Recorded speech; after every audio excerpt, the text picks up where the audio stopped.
Morning అందరికీ శుభోదయం. News stop morning headlines కి స్వాగతం. తెలంగాణ వార్తాపత్రికల్లో వచ్చిన ముఖ్యాంశాలను ఒకసారి చూద్దాం. ముందుగా దిశ న్యూస్ పేపర్ లో బ్యానర్ ఐటమ్ గా చూస్తే కనుక, డొక్క చీల్చి డోలు కడతాం, బిడ్డ మీ బెదిరింపులకు మేము బెదిరే రకం కాదు, ఎస్ఎల్బీసీలో మరణాలకు బీఆర్ఎస్ఏ కారణం, మా పాలనపై కేసీఆర్ కిషన్ రెడ్డిలో అసూయ, అందుకే ఏడాదికే దిగిపోండని మాట్లాడుతున్నారు. కేంద్రం నుంచి ఏది వచ్చినా తన వల్లేనని కిషన్ రెడ్డి గొప్పలు, రాకుంటే సీఎం వైఫల్యం అంటూ దుష్ప్రచారం, రాష్ట్రానికి నిధులు ప్రాజెక్టులను అడ్డుకుంటున్నది ఆయనే, వనపర్తి సభలో ముఖ్యమంత్రి రేవంత్ రెడ్డి. సో నిన్న వనపర్తి సభలో అయితే రేవంత్ రెడ్డి కొన్ని కీలక వ్యాఖ్యలు చేశారు. ముఖ్యంగా కిషన్ రెడ్డి పైన ఆగ్రహం వ్యక్తం చేశారు. రాష్ట్రానికి రావాల్సిన నిధులని అడ్డుకుంటున్నారు కిషన్ రెడ్డి అని చెప్పేసి మరోసారి కిషన్ రెడ్డి పైన అయితే కనుక ఫైర్ అయ్యారు.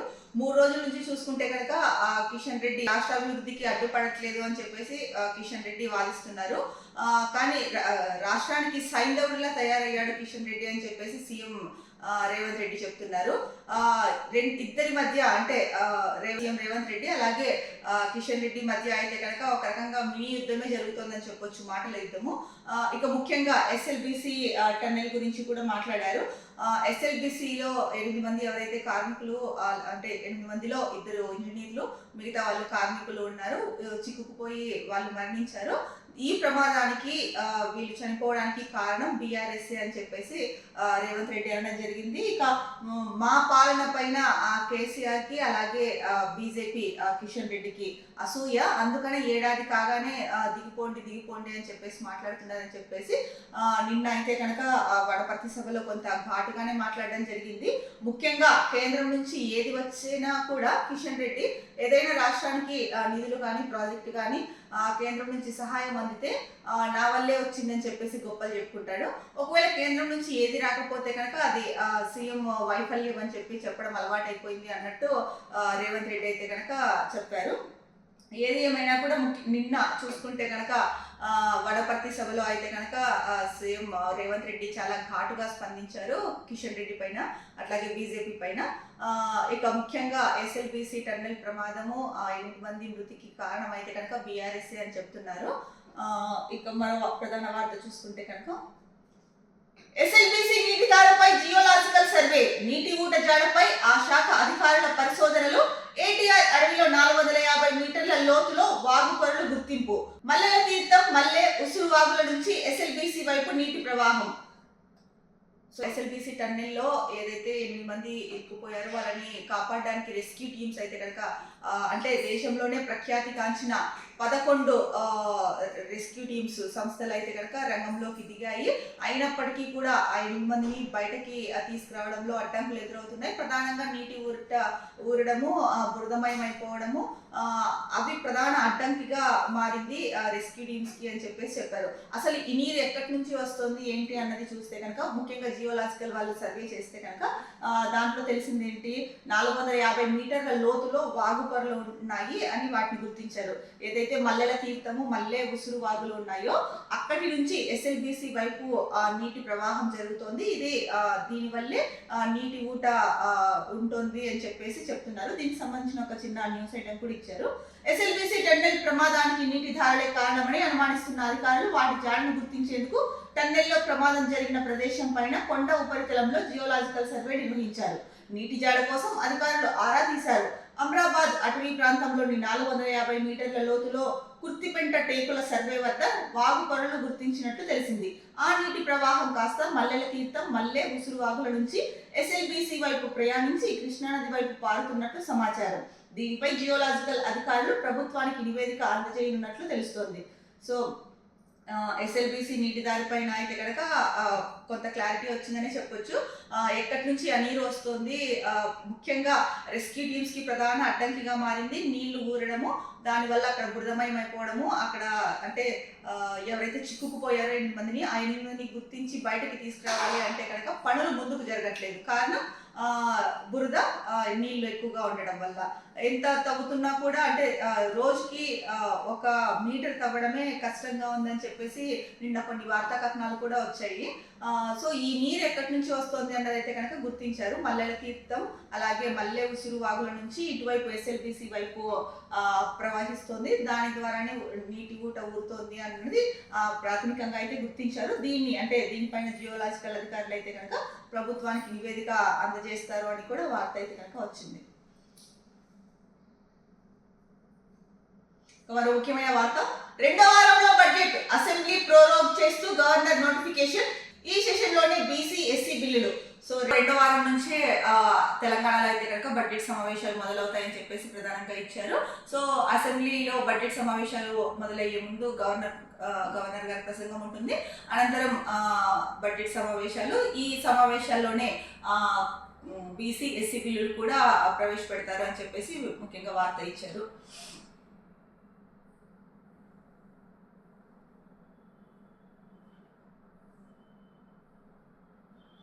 మన ముఖ్యమైన వార్త చూసుకుంటే కనుక, మీనాక్షి సైలెంట్ యాక్షన్, పార్టీ తీరుపై సొంత నెట్వర్క్ తో ఆరా, రోజువారీ డెవలప్మెంట్లపై నివేదికలు. ఫ్రెండ్స్, మధ్యప్రదేశ్ సెటిలర్లతో విషయ విశ్లేషణ, MLC ప్రచారంపై సీరియస్, కేడర్ క్షేత్ర స్థాయికి వెళ్లాలని ఆదేశం.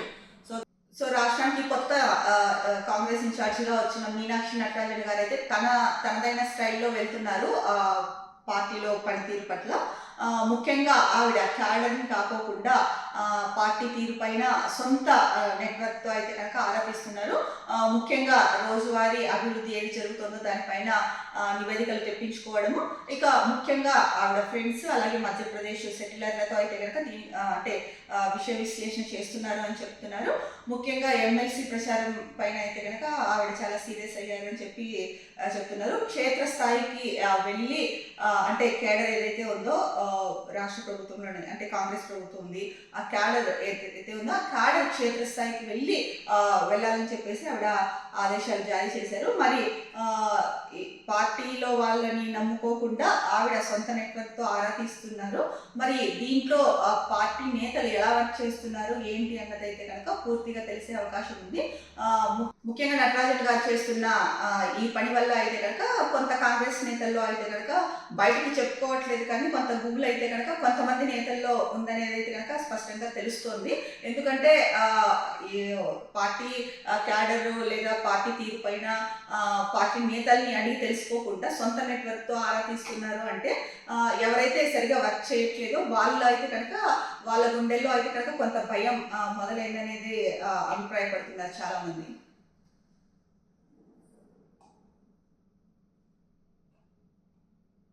మరో వార్త, IAS IPS ల బదిలీలు, MLC ఎలక్షన్ కోడ్ ముగియగానే ఫీల్డ్ విజిట్ చేయని వారే సర్కార్ టార్గెట్. ఈ అంశంపై మంత్రులు, ఎంపీలు, ఎమ్మెల్యేల అభిప్రాయాలు సేకరిస్తున్న CMO, కలెక్టర్లు, SP, కమిషనర్ల స్పందనపై ఆరా.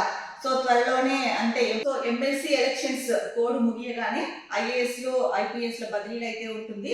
ఎవరైతే ఫీల్డ్ విజిట్ వెళ్ళి క్షేత్రస్థాయిలో పర్యటించి సమస్యలు తెలుసుకోకుండా లేదా క్షేత్రస్థాయికి వెళ్ళకోకుండా ఉన్నారో వాళ్ళే ప్రధాన టార్గెట్ అని చెప్పేసి ముఖ్యంగా చెప్తున్నారు.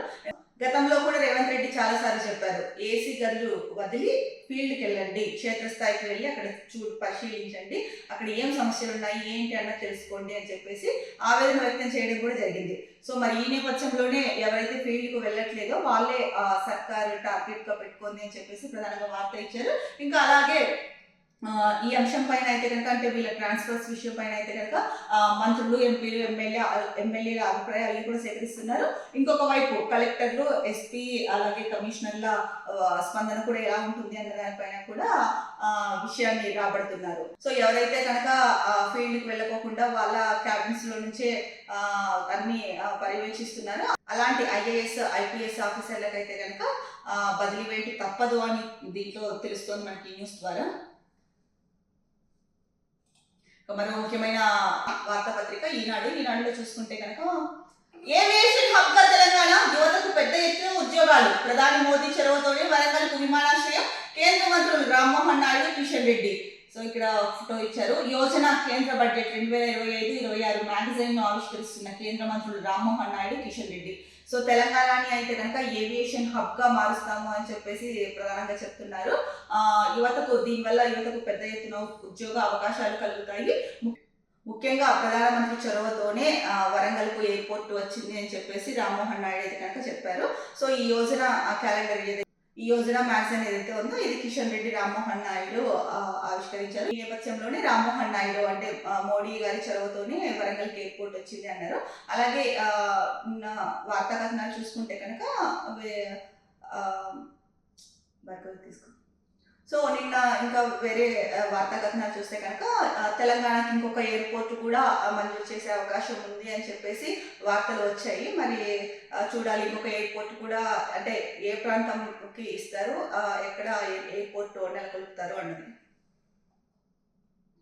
మరో ముఖ్యమైన వార్త, ఐరోపా భద్రతకు నడుం బిగిద్దాం, తరానికోసారి తలెత్తే సందర్భంపై స్పందిద్దాం, ఉక్రెయిన్కు మంచితోనే ప్రపంచ శాంతి.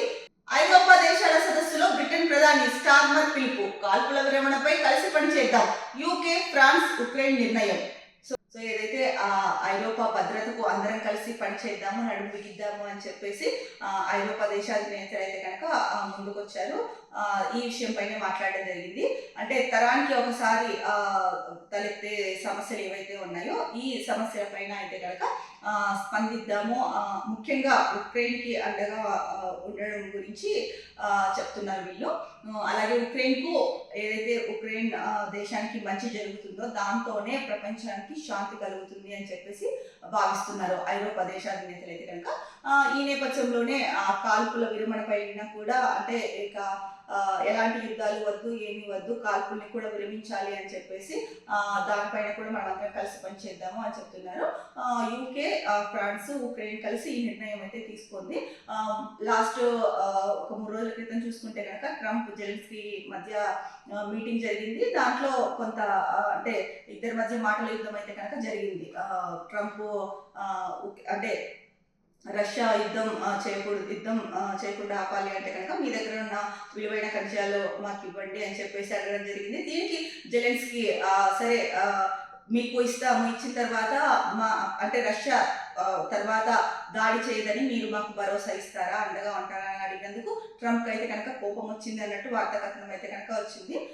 ఈ నేపథ్యంలో ఇద్దరి మధ్య అయితే కనుక మాటల వేడి పెరిగిపోయి ఒక రకంగా వైట్ హౌస్ లో అయితే కనుక ఒకలాంటి గంభీరమైన వాతావరణం నెలకొంది. సో ట్రంప్ తో అయితే కనుక జెలెన్స్కీ మీటింగ్ అలా ముగిసింది. అయితే ఇంకొకసారి కూడా ట్రంప్ తో మీటింగ్ పెట్టుకోవాలి అని చెప్పేసి జెలెన్స్కీ అయితే కనుక భావిస్తున్నారు. మరి దీనికి ట్రంప్ ఎలా స్పందిస్తారు అన్నదైతే కనుక వేసి చూడాల్సిన అంశం. ఏది ఏమైనా అంటే ఉక్రెయిన్ కి బాసటగా ఐరోపా దేశాలు మేము ఉంటాము మీకు తోడుగా అని అయితే కనుక చెప్పాయి. ఇది ఉక్రెయిన్ కి కొంత ఊరట కలిగించే అంశం.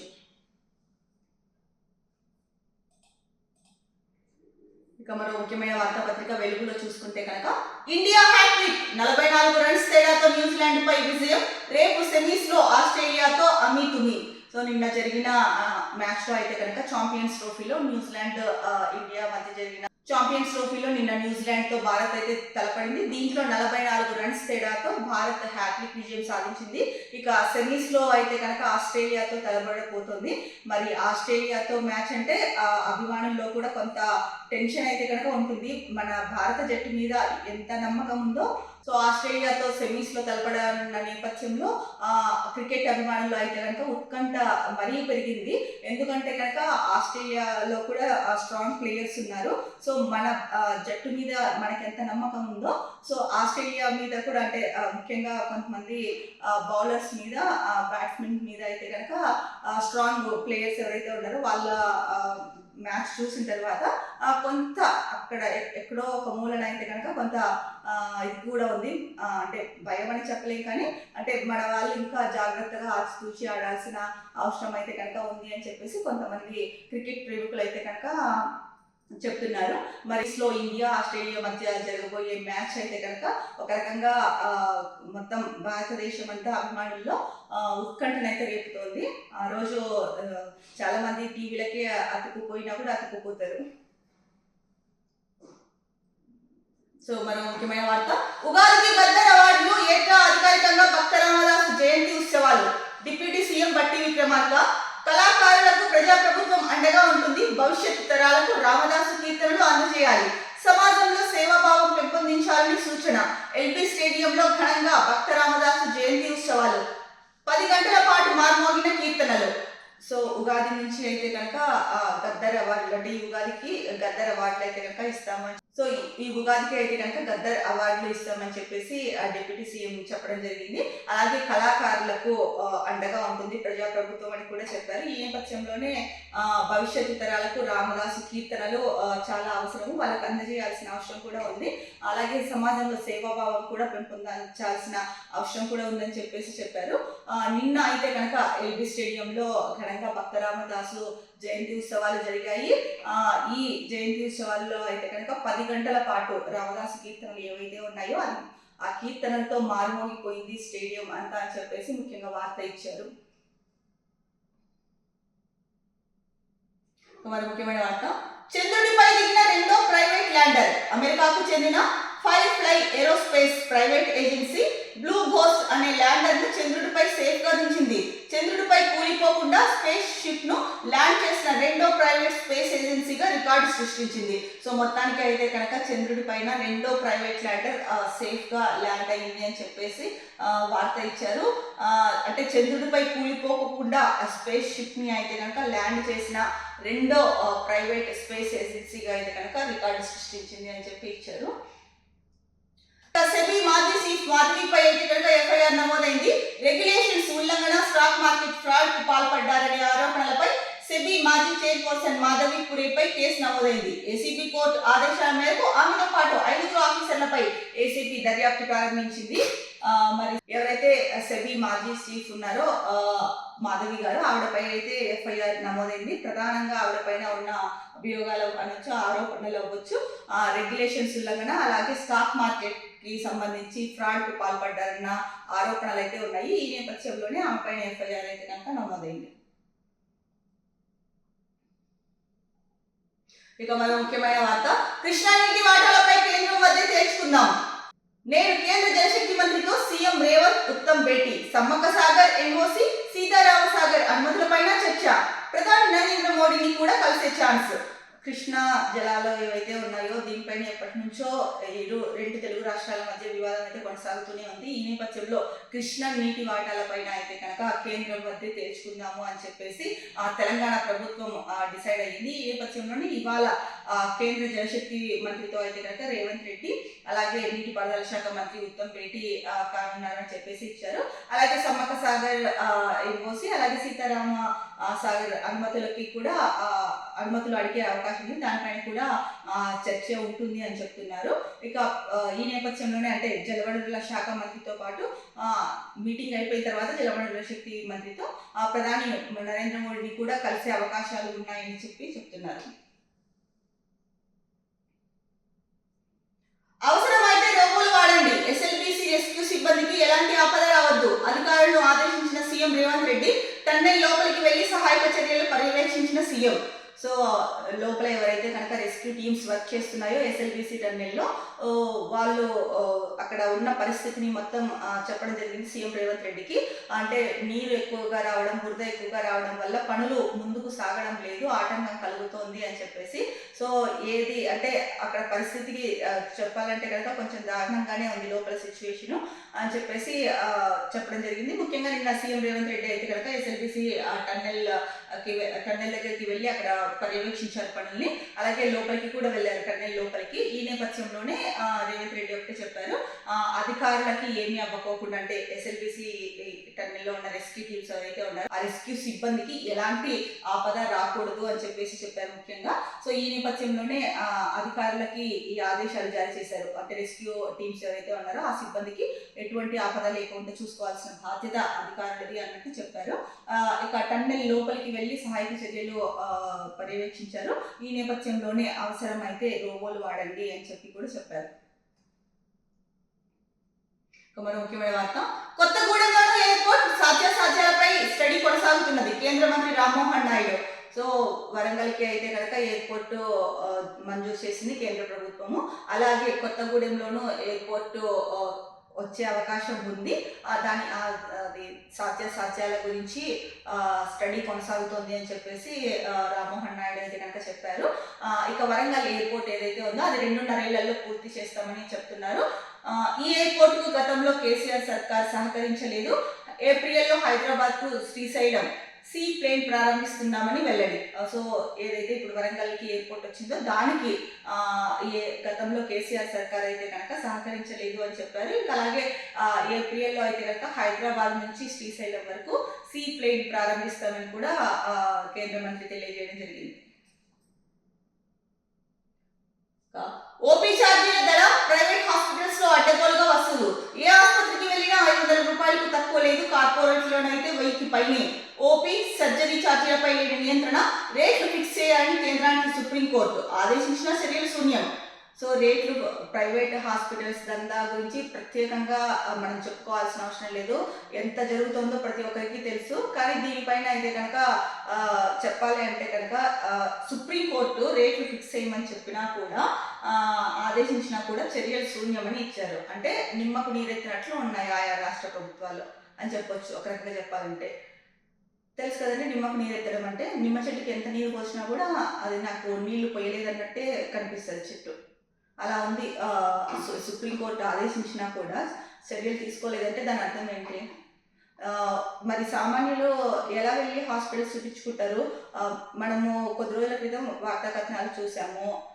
కొంతమంది ఏంటంటే గవర్నమెంట్ హాస్పిటల్స్కి వెళ్ళాలన్నా కూడా కొంతమందిలో ఒకలాంటి భయం, అక్కడ డాక్టర్స్ టైంకి రావట్లేదు. ఇది చాలా మంది ప్రజల్లో అయితే కనుక వినిపిస్తున్నమాట.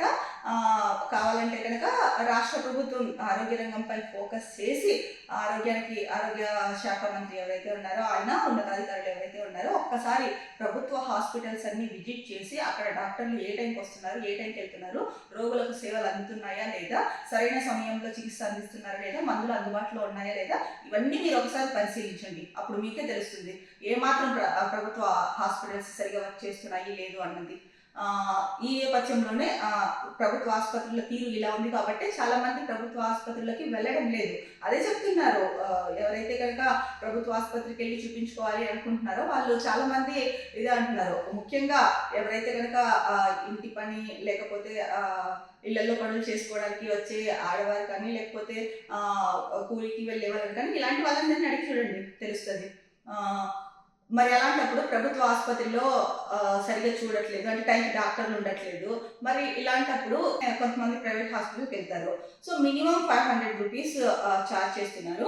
ఇక కార్పొరేట్ హాస్పిటల్స్లో అయితే 1000 పైనే ఉంది. ఇది అందరికీ తెలిసిన బహిరంగ రహస్యమే. కానీ దీనిపైన ఎవరు స్పందించట్లేదు. అంటే ఇప్పుడు కార్పొరేట్ హాస్పిటల్స్, ప్రైవేట్ హాస్పిటల్స్కి టోకెన్ ధర ఇంత అని ఫిక్స్ చేస్తే ఏమవుతుంది? సుప్రీంకోర్టు కూడా చెప్పింది కదా రేట్లు ఫిక్స్ చేయాలి అని చెప్పేసి. మరి ఆ రేట్లు ఫిక్స్ చేయాలని కేంద్రానికి చెప్తే కేంద్రం పట్టించుకోవట్లేదు. మరి కేంద్రమే అంత నిర్లక్ష్యంగా వ్యవహరిస్తే ఎలా? మరి దీనికి ఎవరు అంటే ఇప్పుడు ప్రజల సంక్షేమమే మా ప్రధాన ఎజెండా అని చెప్తారు ప్రతి ఒక్కరు. మరి వాస్తవానికి వచ్చి చూసుకుంటే కనుక అంత ఏం కనిపించట్లా ప్రజల సంక్షేమం గురించి పట్టించుకుంటున్నారు అన్నట్టు. ముఖ్యంగా ఉదాహరణకి ఇదే తీసుకోండి, హాస్పిటల్ ఫీల్డ్, ఆరోగ్య రంగాన్ని తీసుకోండి. సుప్రీంకోర్టు చెప్పినా కూడా కేంద్రాన్ని ఆదేశించినా కూడా చర్యలు శూన్యం అని చెప్పేసి ఇక్కడ వార్తాపత్రికలో ఇచ్చారు. మరి దీనిపైన ఎప్పటికైనా కేంద్రం స్పందిస్తుందా లేదా చూడాలి. ఎందుకంటే ప్రజల ఆరోగ్యంతో ఎవరు ఆటలు ఆడుకోవద్దు. ప్రజా ఆరోగ్యం బాగుంటేనే ఆ రాష్ట్రమైనా ఆ దేశమైనా కూడా సుభిక్షంగా ఉంటుంది. ఇక ఓపీ సర్ఛార్జీల పైన అయితే కనుక కంట్రోలే లేదు, ఇష్టం వచ్చినట్టు తీసుకుంటున్నారని చెప్పేసి ఇస్తున్నారు. మరో ముఖ్యమైన వార్త, ప్రభుత్వాన్ని అడుక్కోవడం ప్రజలకు అలవాటైంది. బిచ్చగాల సైన్యంతో సొసైటీ బలహీనమవుతున్నది. ఎక్కడికి వెళ్ళినా బుట్టల కొద్దీ వినతి పత్రాలు ఇస్తున్నారు. మధ్యప్రదేశ్ మంత్రి ప్రహ్లాద్ పటేల్ వివాదాస్పద వ్యాఖ్యలు. బీజేపీ నేతలు దురహంకారంతో మాట్లాడుతున్నారు. కాంగ్రెస్ అడుక్కోవడం ప్రజలకు బాగా అలవాటైపోయింది. దీన్ని ఇప్పటికైనా ఆపేయండి. అంటే ఎక్కడ సమస్యలు ఉన్నా కూడా ఆ సమస్యల్ని వినతి పత్రాల రూపంలో ప్రభుత్వానికి ఇవ్వడం జరుగుతుంది. దీనివల్ల ఏమవుతోంది అంటే కనుక ప్రభుత్వాన్ని అడుక్కోవడం ప్రజలకు అలవాటైపోయిందని చెప్పేసి వివాదాస్పద వ్యాఖ్యలు చేసిన మధ్యప్రదేశ్ మంత్రి ఎవరైతే ఉన్నారో ప్రహ్లాద్, మరి ఈయన వ్యాఖ్యలు ఒకరికి కాదండి, కోట్లాది మంది ప్రజల మనోభావాల్ని దెబ్బతీసే విధంగా ఉన్నాయి. మరి దీనిపైన సో ఆ రాష్ట్ర సీఎం అలాగే ఆ పార్టీలు ప్రజలు ఎలా స్పందిస్తారో అన్నదైతే కనుక వెయిట్ చేయాలి.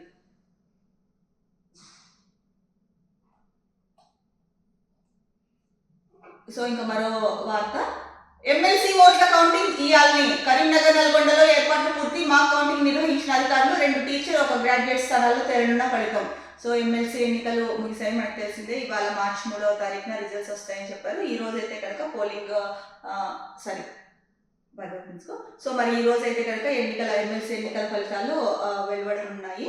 దీనికి సంబంధించి ఏర్పాట్లన్నీ కూడా పూర్తి చేశారని చెప్పేసి ఒక వార్త ఇచ్చారు. ఇక మరో వార్త, కేంద్ర మంత్రి కుమార్తెకు పోకిరీల వేధింపులు, పోలీస్ స్టేషన్ కు వెళ్లి ఫిర్యాదు చేసిన రక్షా ఖడ్సే. ఇక సాధారణ మహిళల పరిస్థితి ఏంటని ఆందోళన, మహారాష్ట్రలో మహిళలపై నేరాలు పెరిగాయని ఒక యువకుడిని అరెస్ట్ చేసిన పోలీసులు. సో ముఖ్యంగా కేంద్ర మంత్రి కుమార్తెకి అయితే కనుక కొంతమంది పోకిరీలు వేధిస్తున్నారు అని చెప్పేసి ఆమె పోలీస్ స్టేషన్ కు వెళ్లి ఫిర్యాదు చేశారు. సో మరి కేంద్ర మంత్రి కుమార్తెకి వేధింపులు తప్పట్లేదు అంటే ఇక సామాన్య మహిళలు అమ్మాయిల పరిస్థితి ఏంటనేది ఒక్కసారి ఊహించుకోండి, ఎలా ఉంటుందో పరిస్థితి, ఎలా ఉందో. ఇప్పటికే చాలా దారుణాలు జరుగుతున్నాయి. సో ఇంకా కేరళగా మంత్రులు లేకపోతే ముఖ్యమంత్రులు ఇలా ఎవరైనా ఉన్నారు అంటే కనుక వాళ్ళ పిల్లల జోలికి సామాన్యంగా ఎవరు రారు. ఎందుకంటే కనుక వాళ్ళు అధికారంలో ఉన్నారు, ఏదైనా చేస్తారు, వాళ్ళ పలుకుబడి ఎక్కువ ఉంటుంది, సో చర్యలు తీసుకుంటారు, ఏదైనా చేసి చర్యలు తీసుకుంటారు అని చెప్పేసి.